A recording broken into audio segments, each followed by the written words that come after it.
Hey, how's it going everyone? Welcome back to another review of Tale of the Nine-Tailed 1938.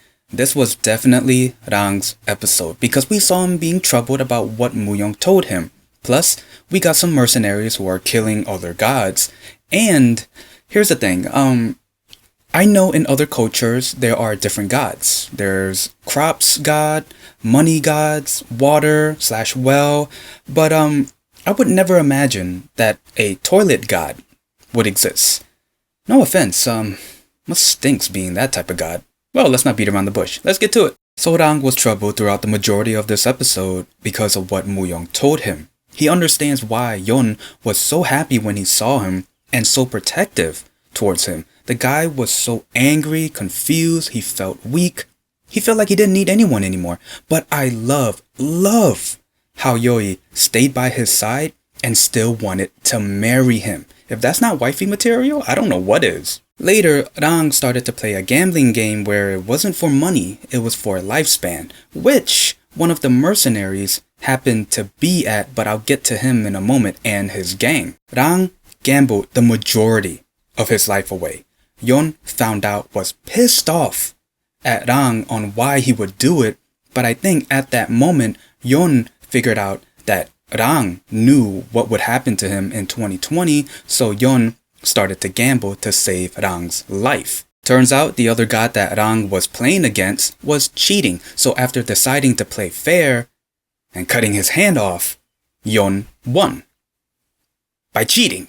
Towards the ending of this episode, Yeon showed Rang the video that future Rang recorded before he sacrificed himself, and it's pretty much a happy ending there. Now, as for the Shinigami mercenaries, they were called in by the chief commander to deal with the Joseon demons, pretty much our main characters and the other demons as well. The demons that we saw gambling, which were killed by the mercenaries. And let's not forget that the chief commander was trying to marry Uno and get a leverage over her dad by telling him that she was there when the bombing happened at the station, and the note talking about Joseon's independence was typed by Uno herself using a typewriter, and during that time, to get a typewriter, you had to be rich. Episode 8 definitely focused on Rang's troubled state after what Muyeong told him. Hey, you're gonna die in 2020 because of Yeon.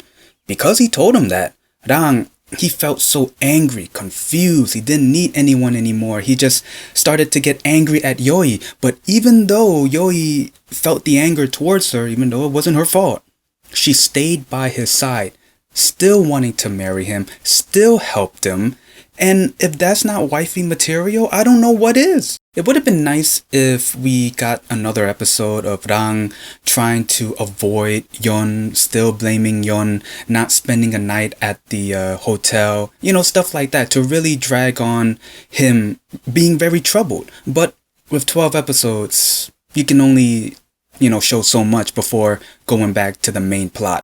With the mercenaries coming in, I don't mind it. It just gives more villains for our main characters to fight. But I do want all of the focus to be on the chief commander, because after episode 8, we only got 4 episodes left. Yeah, I know the chief commander was playing villain behind closed doors, and he wasn't really showcased a lot, but I really want them to showcase him more as a villain. I mean, he's doing villainous stuff. It's just that our main characters are not dealing with him directly as much as I want to, but I'm only speaking for myself. You know how nice it would be if Yeon brought Rang to their current time?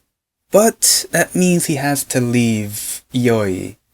Wait, those mermaids live a long life? And yeah, that's pretty much the gist of the episode and my review. Is there anything I might have missed? Please leave in the comments below. Other than that, if you like this video, leave a like, comment down below, and subscribe. See ya.